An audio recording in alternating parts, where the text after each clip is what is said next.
Hello everyone and welcome to our channel Nilesh education.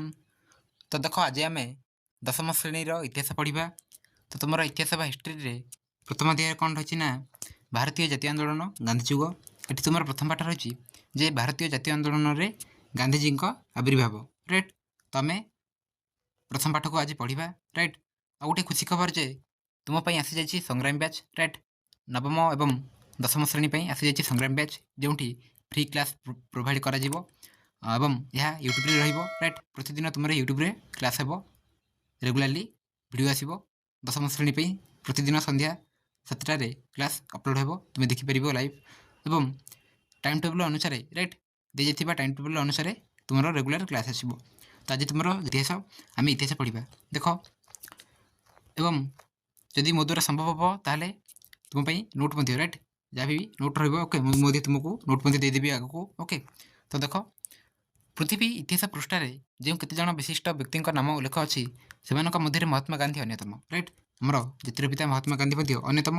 Right, then देख जातिर पिता महात्मा गांधी केवल भारत इतिहास नुहे समग्र विश्व में जड़े जननायक भाव में परिचित। राइट, से केवल आमर भारत कि इतिहास नुहे से संपूर्ण विश्व। राइट, संपूर्ण विश्व से जड़े जननायक भाव में परिचित। राइट, तांकर कार्यपाई। राइट, तांकर जो कार्य रही। राइट, तापाई से बहुत परिचित एवं बहुत फेमस पर्सन मध्य।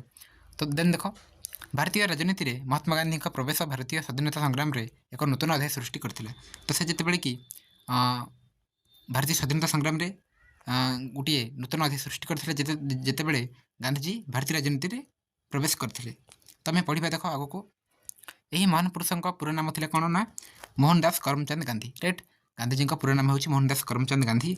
से 1869 ख्रीष्टाब्द अक्टोबर 2 तारिख में गुजराटर पोरबंदर नामक स्थान में जन्म ग्रहण करते। देन देख 1882 ख्रीष्टाब्द से कस्तूरबा को बह करते। मात्र 13 वर्ष बयस से बह करते। राइट, कस्तूरबा को। देन देख कस्तूरबा को समस्त श्रद्धार बा बोली संबोधन करते। गांधीजी समस्त राजनीतिक कार्यकलाप से सहित रही बहुबार बंदी होती कस्तूरबा। नेक्स्ट 1888 अक्टोबर मसरे गांधीजी बारिस्टरी पढ़ापी इंग्लैंड यात्रा कले 1888। ओके, देन देख 1891 जून मसरे आईन शिक्षा समाप्ति पर से बारिस्टर भाव में राजकोट और बॉम्बे रे आईन व्यवसाय करते। तो से 1888 अक्टोबर मसरे कौन कर गांधीजी बारिस्टर पढ़ापी इंग्लैंड यात्रा करते। राइट, इंग्लैंड जाते। देन 1891 जून मसरे आईन शिक्षा। Right, law. राइट, लॉ शिक्षा लॉ एजुकेशन सरी ओके समाप्ति होची। देन से बारिस्टर भाव में राजकोट और बॉम्बे। राइट, राजकोट और बॉम्बे आईन व्यवसाय करते। देन देख दादा अब्दुल्ला नामक जड़े भारतीय मुसलमान व्यवसायी वकिल रूपे एक मकदमा लड़ाई से दक्षिण आफ्रिकार नाटाल नामक स्थान को जाते।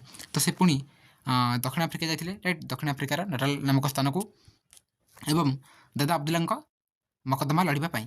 देन देख नेक्स्ट आम जी। तो ये देख महात्मा गांधी फोटो रही आफ्रिकार गांधीजी। राइट, जिते आफ्रिकार थे। राइट, जो वकिल भाव में काम करते। तो फोटो रही। देन देख श्वेतांग इंग्रेज मान वनवैषम्य नीति जो कृष्णांग आफ्रिकीयों सह दक्षिण आफ्रिकार काम कर भारतीय मैंने विभिन्न अत्याचार सम्मुखीन होते।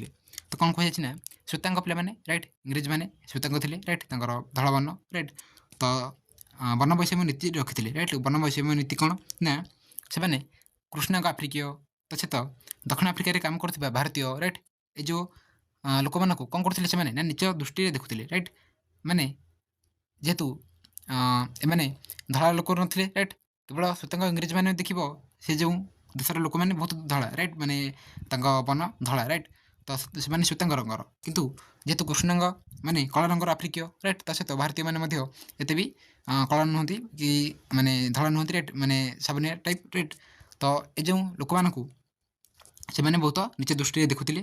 देन देख विभिन्न अत्याचार सम्मुखीन होते। सेठारे भारतीय मान भोट दान अधिकार नाला। भारतीय मैंने दक्षिण आफ्रिकार भोट दे पार नथिले। सेमानकर नाम पंजीकरण करी निर्वाचन कर देवाक पड़ुला। देख से भोट दे पार नथिले किंतु सेमानकु निर्वाचन कर। राइट, निर्वाचन जहाँ भी टंका दरकार थिला ताकू देवाक पड़ुला। राइट, सेमानक बसति स्थापन पर जनकीर्ण अस्वास्थ्यकर परिवेश स्थान उद्दिष्ट कर रही।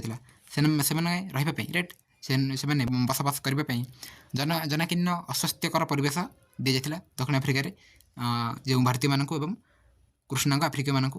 ଦେନ୍ ଦେଖ ସେମାନେ ରାତି 9ଟା ପରେ ଘରୁ ବାହାରକୁ ଯାଇପାରୁନଥିଲେ, ରାଇଟ୍। ଜନସାଧାରଣଙ୍କ ପାଦ ଚଲା ରାସ୍ତା ବ୍ୟବହାର କରିପାରୁନଥିଲେ। ସେମାନେ ରେଳଗାଡ଼ିର ପ୍ରଥମ ବା ଦ୍ୱିତୀୟ ଶ୍ରେଣୀ କୋଠରୀରେ ଯାତ୍ରା କରିପାରୁନଥିଲେ। ବହୁତ ଗୁଡ଼ିଏ ନିୟମ ରଖିଥିଲେ ଦକ୍ଷିଣ ଆଫ୍ରିକାରେ, ରାଇଟ୍, ଇଂରେଜମାନେ ଭାରତୀୟମାନଙ୍କ ପାଇଁ, ରାଇଟ୍। ସେଠାରେ ବାସ କରୁଥିବା ଭାରତୀୟ ବ୍ୟବସାୟୀ, ବଣିକ, ଜାହାଜ ମାଲିକ, ଶ୍ରମିକଙ୍କୁ ଶ୍ୱେତାଙ୍ଗମାନେ କୁଲି ବୋଲି ସମ୍ବୋଧନ କରୁଥିଲେ। ତ କୁଲି ବୋଲି ସମ୍ବୋଧନ କରୁଥିଲେ ଭାରତୀୟମାନଙ୍କୁ ଯେଉଁ ଶ୍ୱେତାଙ୍ଗମାନେ, ଇଂରେଜମାନେ। ନିଜ ଦୃଷ୍ଟିରେ ମଧ୍ୟ ଦେଖୁଥିଲେ। ଗାନ୍ଧିଜୀଙ୍କୁ କଚେରୀ ଭିତରେ ପଗଡ଼ି କାଢ଼ି ଦେବାକୁ କୁହାଯାଇଥିଲା। ଗାନ୍ଧିଜୀ ଯେତେବେଳେ କଚେରୀ ଭିତରକୁ ଯାଇଥିଲେ ତ ସେଠି ମଧ୍ୟ ତାଙ୍କୁ ପଗଡ଼ି ବାହାର କର ବୋଲି କୁହାଯାଇଥିଲା, ରାଇଟ୍। ଦେନ୍ ଦେଖ ଥରେ ସେ ରାତି 9ଟାରେ ପାଦଚଲା ରାସ୍ତାରେ ଚାଲୁଥିବାରୁ ପୁଲିସ ଆକ୍ରମଣର ଶିକାର ହୋଇଥିଲେ। ଗାନ୍ଧିଜୀ 9ଟା ପରେ ହେଲାଣି, ତ ସେ ଯାଇକି ଚାଲି ଯାଉଥିଲେ, ରାଇଟ୍, ଯେଉଁ ପାଦଚଲା ରାସ୍ତାରେ। କିନ୍ତୁ କିଛି ପୁଲିସ ମାନେ ତାଙ୍କୁ ଧରି ଦେଇଥିଲେ ଏବଂ ଆକ୍ରମଣର ମଧ୍ୟ ଶିକାର ହୋଇଥିଲେ, ରାଇଟ୍। ତାଙ୍କୁ ମଧ୍ୟ ମାଡ଼ ଖାଇବାକୁ ପଡ଼ିଥିଲା। ସମସ୍ତ ହୋଟେଲ ତାଙ୍କୁ ରହିବାକୁ କୋଠରୀ ଦେବା ପାଇଁ ମନା କରିଦେଇଥିଲେ, ଆଉ ତାଙ୍କୁ ମଧ୍ୟ କୋଠରୀ ମଧ୍ୟ ଦେଲେ ନାହିଁ, ରାଇଟ୍, ରାତିଟା ରହିବା ପାଇଁ। ଦିନେ ସେ ରେଳଗାଡ଼ିର ପ୍ରଥମ ଶ୍ରେଣୀ କୋଠରୀରେ ଯାତ୍ରା କରୁଥିବା ସମୟରେ ତାଙ୍କର ଜଣେ ଶ୍ୱେତାଙ୍ଗ ସହଯାତ୍ରୀଙ୍କ ଅଭିଯୋଗ କ୍ରମେ ଗୋଟିଏ ଷ୍ଟେସନରେ ରେଳଗାଡ଼ିର ଗାର୍ଡ଼ ଓ ପୁଲିସଙ୍କ ଦ୍ୱାରା ତାଙ୍କୁ ଜିନିଷପତ୍ର ସହ ଉକ୍ତ ରେଳ କୋଠରୀରୁ ଠେଲି ବାହାର କରିଦିଆଯାଇଥିଲା। ତ ତାଙ୍କୁ ଦିନେ କ'ଣ କରାଯାଇଛି ନା, ଦିନେ ସେ ରେଳଗାଡ଼ିରେ ଯାଉଥିଲେ, ରାଇଟ୍, ଟ୍ରେନରେ ଯାଉଥିଲେ। ତ ପ୍ରଥମ ଶ୍ରେଣୀରେ ବସି ଯାଇଥିଲେ, ରାଇଟ୍, ପ୍ରଥମ ଶ୍ରେଣୀରେ ବସି ଯାଇଥିଲେ। କିନ୍ତୁ ଜଣେ ଶ୍ୱେତାଙ୍ଗ ସହଯାତ୍ରୀ ତାଙ୍କୁ କ'ଣ କରିଛନ୍ତି ନା ଅଭିଯୋଗ କରିଛନ୍ତି ଏବଂ ତାଙ୍କୁ ମଧ୍ୟ ବାହାର କରିଦିଆଯାଇଛି ସେଠୁ, ରାଇଟ୍। ଆଉ ଟ୍ରେନ୍ରେ ଆଉ ଯିବାକୁ ଦେଲେ ନାହିଁ। ନେକ୍ସଟ ଦେଖ ଶ୍ୱେତାଙ୍ଗମାନଙ୍କ ବ୍ୟବହାରରେ ଗାନ୍ଧିଜୀଙ୍କର ମନ ବିଦ୍ରୋହୀ ହୋଇ ଉଠିଲା, ରାଇଟ୍। ଏତେ ସବୁ ଅତ୍ୟାଚାର, ଏତେ ସବୁ ନିୟମ କାନୁନ ଦେଖିକି ସେ ମଧ୍ୟ ବହୁତ ରାଗିଥିଲେ, ରାଇଟ୍। ତାଙ୍କ ମନରେ ମଧ୍ୟ ବିଦ୍ରୋହୀ ଆରମ୍ଭ ହୋଇଥିଲା।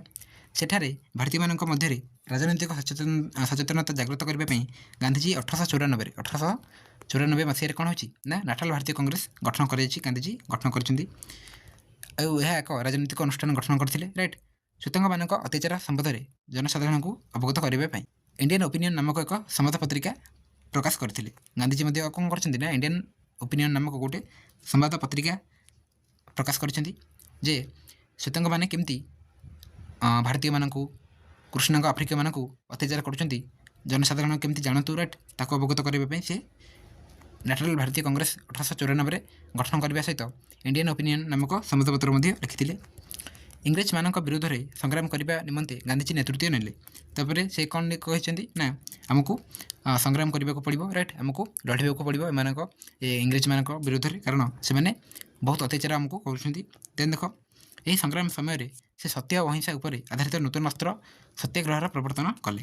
ତ ସେ କ'ଣ କରିଛନ୍ତି ନା ସତ୍ୟାଗ୍ରହକୁ ଆପ୍ଲାଏ କରିଛନ୍ତି, ରାଇଟ୍। ସତ୍ୟାଗ୍ରହ ଗୋଟିଏ ନୂତନ ଅସ୍ତ୍ର, ରାଇଟ୍, ମାନେ କିଛି ମଧ୍ୟ ଅସ୍ତ୍ରଶସ୍ତ୍ର ଦରକାର ନାହିଁ, କେବଳ ସତ୍ୟ, ରାଇଟ୍, କେବଳ ସତ୍ୟ ଆଉ ଅହିଂସା, ରାଇଟ୍, ହିଂସା ନୁହଁ, ଆମେ ହିଂସା କରିବାନି, ରାଇଟ୍, ଆମେ ଅହିଂସାରେ ଚାଲିବା ଏବଂ ସତ୍ୟ ପଥରେ ଚାଲିବା କହିକି ସେ ସତ୍ୟାଗ୍ରହ ମଧ୍ୟ ପ୍ରବର୍ତ୍ତନ କଲେ। ନେକ୍ସଟ 1906 ଖ୍ରୀଷ୍ଟାବ୍ଦରେ ଯେତେବେଳେ ଦକ୍ଷିଣ ଆଫ୍ରିକା ସରକାର ଗୋଟେ ଆଇନ ପ୍ରଣୟନ କରି ପ୍ରତ୍ୟେକ ଭାରତୀୟଙ୍କୁ ନିଜର ଆଙ୍ଗୁଳି ଛାପ ଥିବା ପଞ୍ଜୀକୃତ ପ୍ରମାଣପତ୍ରକୁ ସବୁ ସମୟରେ ନିଜ ସହିତ ବହନ କରିବା ବାଧ୍ୟତାମୂଳକ କଲେ, ଗାନ୍ଧିଜୀ ଉକ୍ତ ଆଇନ ବିରୁଦ୍ଧରେ ଆନ୍ଦୋଳନ କଲେ ଏବଂ ଏହି ଆନ୍ଦୋଳନରେ ପ୍ରଥମେ ସତ୍ୟାଗ୍ରହ ଅସ୍ତ୍ର ପ୍ରୟୋଗ କରିଥିଲେ, ରାଇଟ୍। ଏ ଯେଉଁ ଆନ୍ଦୋଳନରେ ସେ କ'ଣ କରିଛନ୍ତି ନା ପ୍ରଥମେ ସତ୍ୟାଗ୍ରହକୁ ପ୍ରୟୋଗ କରିଥିଲେ।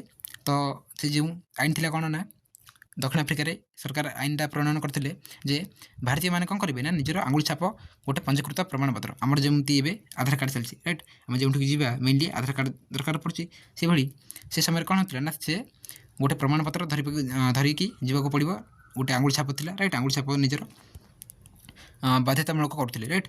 ତ ସେ ଗାନ୍ଧିଜୀ ଏହାକୁ ବିରୋଧ କରିଥିଲେ। ନେକ୍ସଟ ଏହି ଆନ୍ଦୋଳନରେ ପ୍ରଥମେ ସତ୍ୟାଗ୍ରହ ଅସ୍ତ୍ର ପ୍ରୟୋଗ କରିଥିଲେ। 1906 ସେପ୍ଟେମ୍ବର 11ରେ ଜୋହାନ୍ସବର୍ଗର ଏମ୍ପାୟାର ଥିଏଟର ଠାରେ ଅନୁଷ୍ଠିତ ଏକ ସାଧାରଣ ସଭାରେ ଉପସ୍ଥିତ ଥିବା ଭାରତୀୟମାନେ ଏହି କଳା ଆଇନକୁ ଅମାନ୍ୟ କରିବା ପାଇଁ ଦୃଢ଼ ସଂକଳ୍ପ ନେଲେ। ତ ସେଠି ମଧ୍ୟ ଯେଉଁ ରହିଥିଲେ, ରାଇଟ୍, 1906 ସେପ୍ଟେମ୍ବର 11ରେ ଜୋହାନ୍ସବର୍ଗର ଏମ୍ପାୟାର ଥିଏଟର ଠାରେ ଅନୁଷ୍ଠିତ ଗୋଟେ ସାଧାରଣ ସଭାରେ କ'ଣ ହେଉଛି ନା ସେମାନେ ମଧ୍ୟ ଭାରତୀୟମାନେ ମଧ୍ୟ ଏହି କଳା ଆଇନକୁ ଅମାନ୍ୟ କଲେ, ରାଇଟ୍। ସରକାର ଅନେକ ଆନ୍ଦୋଳନକାରୀଙ୍କୁ ବନ୍ଦୀ କଲେ। ଗାନ୍ଧିଜୀଙ୍କୁ ଜୋହାନ୍ସବର୍ଗ କାରାଗାରରେ ବନ୍ଦୀ କରି ରଖାଗଲା। ଦେଖ ଏଠି ଚିତ୍ର ମଧ୍ୟ ରହିଛି, ରାଇଟ୍। ତ ଦକ୍ଷିଣ ଆଫ୍ରିକାରେ ଜୋହାନ୍ସବର୍ଗ କାରାଗାରରେ ବନ୍ଦୀ ଗାନ୍ଧିଜୀ, ରାଇଟ୍, ଏମିତି କିଛି ରହିଥିଲା। ନେକ୍ସଟ ଦେଖ ସେମାନେ କାହିଁକି ବିରୋଧ କରୁଛନ୍ତି, ରାଇଟ୍, ଦକ୍ଷିଣ ଆଫ୍ରିକାରେ ତ ପୁଲିସମାନେ ମଧ୍ୟ ତାଙ୍କୁ ଭାରତୀୟମାନଙ୍କୁ ବାନ୍ଧି ନେଉଥିଲେ, ରାଇଟ୍।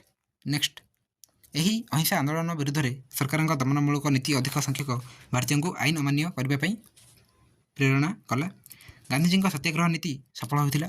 ଇତିମଧ୍ୟରେ ସରକାରଙ୍କ ଦ୍ୱାରା ଭାରତୀୟମାନଙ୍କ ଉଦ୍ଦେଶ୍ୟରେ ପ୍ରଣୀତ ଦେଶାନ୍ତର ଗମନ ନିଷେଧ ଆଇନ ବିରୁଦ୍ଧରେ ଅନେକ ଭାରତୀୟ 1908 ଅଗଷ୍ଟରେ ନାଟାଲ ସୀମା ପାର ହୋଇ ଟ୍ରାନ୍ସଭାଲ ଗମନ କଲେ ଏବଂ ଗିରଫ ହେଲେ। ତାପରେ କ'ଣ ହେଇଛି ନା ଆଉ ଗୋଟିଏ ପୁଣି ନୀତି ଯେ ଯେଉଁ ରହିଛି ଓକେ ଦେଶ ଗମନାନ୍ତର ରାଇଟ୍ ଏଠି ଦେଖ ଦେଶାନ୍ତର ଗମନ ଯେଉଁ ଆଇନ ଥିଲା ତାକୁ ମଧ୍ୟ ବିରୋଧ କରିଛନ୍ତି ରାଇଟ୍। ସରକାରଙ୍କ ଦ୍ୱାରା ଭାରତୀୟମାନଙ୍କ ଉଦ୍ଦେଶ୍ୟରେ ପ୍ରଣୀତ ଦେଶାନ୍ତର ଗମନ ଆଇନ ନିଷେଧ ହୋଇଥିଲା ରାଇଟ୍। ମାନେ ନିଷେଧ ଆଇନ ବିରୁଦ୍ଧରେ ଅନେକ ଭାରତୀୟ 1908 ଅଗଷ୍ଟରେ ନାଟାଲ ସୀମା ପାର ହୋଇକି ଟ୍ରାନ୍ସଭାଲ ଗମନ କଲେ ଏବଂ ଗିରଫ ହେଲେ। ସେଠି କୁହାଯାଇଥିଲା ଯେ ଗୋଟେ ଦେଶରୁ ଆଉ ଗୋଟେ ଦେଶକୁ ଯାଇପାରିବେ ନାହିଁ ରାଇଟ୍ ଭାରତୀୟମାନେ। ତ କିଛି ଲୋକ ମଧ୍ୟ ବାଧ୍ୟ ହୋଇକି ଗଲେ ରାଇଟ୍। ଦେନ୍ ସେମାନଙ୍କୁ ମଧ୍ୟ ବନ୍ଦୀ କରାଗଲା ରାଇଟ୍। ନେକ୍ସଟ ଆନ୍ଦୋଳନ ପ୍ରଶମିତ ହେବା ପରିବର୍ତ୍ତେ ଅଧିକ ଶକ୍ତିଶାଳୀ ହେଲା। ଆନ୍ଦୋଳନ କ'ଣ ହେଲା ନା ଆହୁରି ଶକ୍ତିଶାଳୀ ହେଲା। 1913 ମାର୍ଚ୍ଚ 14ରେ ଦକ୍ଷିଣ ଆଫ୍ରିକା ଉଚ୍ଚତମ ନ୍ୟାୟାଳୟ ସୁପ୍ରିମକୋର୍ଟରେ ରାଇଟ୍ ଏକ ନିଷ୍ପତ୍ତି କ୍ରମେ ଖ୍ରୀଷ୍ଟିଆନ ନୀତି ଅନୁସାରେ ସମ୍ପାଦିତ ହୋଇ ନଥିବା ଓ ପଞ୍ଜୀକରଣ ହୋଇନଥିବା ଭାରତୀୟମାନଙ୍କ ବିବାହର ସ୍ୱୀକୃତି ପ୍ରତ୍ୟାହାର କରାଗଲା। ଗୋଟେ ଖ୍ରୀଷ୍ଟିଆନ ନୀତି ଅନୁସାରେ ସମ୍ପାଦିତ ହୋଇ ନଥିବା ଓ ପଞ୍ଜୀକରଣ ହୋଇନଥିବା ଭାରତୀୟମାନେ ବିବାହର ସ୍ୱୀକୃତି ମଧ୍ୟ ପ୍ରତ୍ୟାହାର କରାଯାଇଥିଲା ଉଚ୍ଚତମ ନ୍ୟାୟାଳୟ ଦ୍ୱାରା ଦକ୍ଷିଣ ଆଫ୍ରିକାର। ଏହା ବିରୁଦ୍ଧରେ ସଂଗଠିତ ଆନ୍ଦୋଳନ ଦକ୍ଷିଣ ଆଫ୍ରିକାରେ ଗାନ୍ଧିଜୀଙ୍କ ନେତୃତ୍ୱାଧୀନ ଶେଷ ଆନ୍ଦୋଳନ ଥିଲା। ଏଇଟା ତାଙ୍କର କ'ଣ ନା ଦକ୍ଷିଣ ଆଫ୍ରିକାରେ ଶେଷ ଆନ୍ଦୋଳନ ଥିଲା। ଗାନ୍ଧିଜୀଙ୍କ ନୂତନ ସଂଗ୍ରାମ ନିକଟରେ ଇଂରେଜ ସରକାର ହାର ମାନିଲେ ରାଇଟ୍। କାରଣ ସେ ସତ୍ୟ ଏବଂ ଅହିଂସାକୁ ନିଜର ଅକ୍ତିଆର କରିଥିଲେ ରାଇଟ୍ ଗାନ୍ଧିଜୀ। ତ ସେଥିପାଇଁ କ'ଣ ହେଉଛି ଏମିତି ନା ଇଂରେଜ ସରକାର ଗାନ୍ଧିଜୀଙ୍କୁ ହାର ମାନିଥିଲେ ରାଇଟ୍। ସେ ମଧ୍ୟ ହାରିଯାଇଥିଲେ ଗାନ୍ଧିଜୀଙ୍କ ହାତରେ। ସେ ଯାହା ବି ଭୁଲ ନୀତିଗୁଡ଼ିକ ବା ଯେଉଁ ନିୟମଗୁଡ଼ିକ ବାହାର କରୁଥିଲେ ରାଇଟ୍ ଦକ୍ଷିଣ ଆଫ୍ରିକାର ସରକାର। ତ ଗାନ୍ଧିଜୀ ତାଙ୍କୁ କ'ଣ କରୁଥିଲେ ନା ତାଙ୍କର ବିପକ୍ଷରେ ଥିଲେ ରାଇଟ୍। ଜନସାଧାରଣଙ୍କୁ ମଧ୍ୟ କହୁଥିଲେ ଏବଂ ସେ ମଧ୍ୟ ଲଢ଼ୁଥିଲେ। ନେକ୍ସଟ ଦେଖ କେତେକ ଅପମାନଜନକ ଆଇନ ପ୍ରତ୍ୟାହାର କରିବାକୁ ବାଧ୍ୟ ହେଲେ ରାଇଟ୍ କୁହାଗଲା ଏବେ ମୁଁ କହିଲି ଏବେ। ଦେନ୍ ଦେଖ ସେ ସମୟରେ ଦକ୍ଷିଣ ଆଫ୍ରିକାର ଶାସନ ମୁଖ୍ୟ ଥିଲେ ଜେନେରାଲ ସ୍କଟ୍ସ ରାଇଟ୍। ସେ ସମୟରେ ଦକ୍ଷିଣ ଆଫ୍ରିକାର ଶାସନ ମୁଖ୍ୟ କିଏ ଥିଲେ ନା ଜେନେରାଲ ସ୍କଟ୍ସ। ଦେନ୍ ଦେଖ ନେକ୍ସଟ ଆସିବା ପୁଣି ଓକେ। ତ ଏସବୁ ଯାହା ଥିଲା କ'ଣ ହେଇଥିଲା ନା ଗାନ୍ଧିଜୀ ଦକ୍ଷିଣ ଆଫ୍ରିକାରେ ଏସବୁ ହୋଇଥିଲା ରାଇଟ୍। ଦକ୍ଷିଣ ଆଫ୍ରିକା ଯାଇଥିଲେ ଦେନ୍ ଏସବୁ ହୋଇଥିଲା। ପୁଣି ଦେଖ 1915 ଜାନୁଆରୀ 9 ତାରିଖରେ ଗାନ୍ଧିଜୀ ଭାରତକୁ ଫେରିଲେ ରାଇଟ୍। ପୁଣି ଗାନ୍ଧୀ ଭାରତକୁ ଫେରିଛନ୍ତି ରାଇଟ୍ 1915 ଜାନୁଆରୀ 9 ତାରିଖରେ। ଗାନ୍ଧିଜୀ ଗୋପାଳକୃଷ୍ଣ ଗୋଖଲେଙ୍କୁ ତାଙ୍କର ରାଜନୈତିକ ଗୁରୁ ଭାବେ ଗ୍ରହଣ କରିଥିଲେ। ଗାନ୍ଧିଜୀ କ'ଣ କରିଛନ୍ତି ନା ଗୋପାଳକୃଷ୍ଣ ଗୋଖଲେଙ୍କୁ ତାଙ୍କର ରାଜନୈତିକ ଗୁରୁ ଭାବରେ ଗ୍ରହଣ କରିଛନ୍ତି। ଗୋଖଲେଙ୍କ ଉପଦେଶ ଅନୁଯାୟୀ ଗାନ୍ଧିଜୀ ଏକ ବର୍ଷ କାଳ ରାଜନୀତିରୁ ଦୂରେଇ ରହିଥିଲେ ଆଉ ସେହି ସମୟ ମଧ୍ୟରେ ଭାରତର ବିଭିନ୍ନ ସ୍ଥାନ ଭ୍ରମଣ କରି ଲୋକମାନଙ୍କର ରାଜନୈତିକ ମନୋଭାବ ଲକ୍ଷ୍ୟ କରିଥିଲେ। ତ ତାଙ୍କ ଗୁରୁ କହିଲେ ଯେ ତୁମେ ଏବେ କ'ଣ କରିବ ନା ରାଜନୀତିରୁ ରାଜନୀତିରୁ ଦୂରେଇ ରହିକି ଭାରତର ବିଭିନ୍ନ ସ୍ଥାନ ଗୁଡ଼ିକ ଭ୍ରମଣ କର ବୁଲ ରାଇଟ୍। ଦେଖ ଲୋକମାନଙ୍କର କ'ଣ ସବୁ ଅସୁବିଧା ହେବ ତାହା ଜାଣ ବୋଲି କହିଥିଲେ ରାଇଟ୍।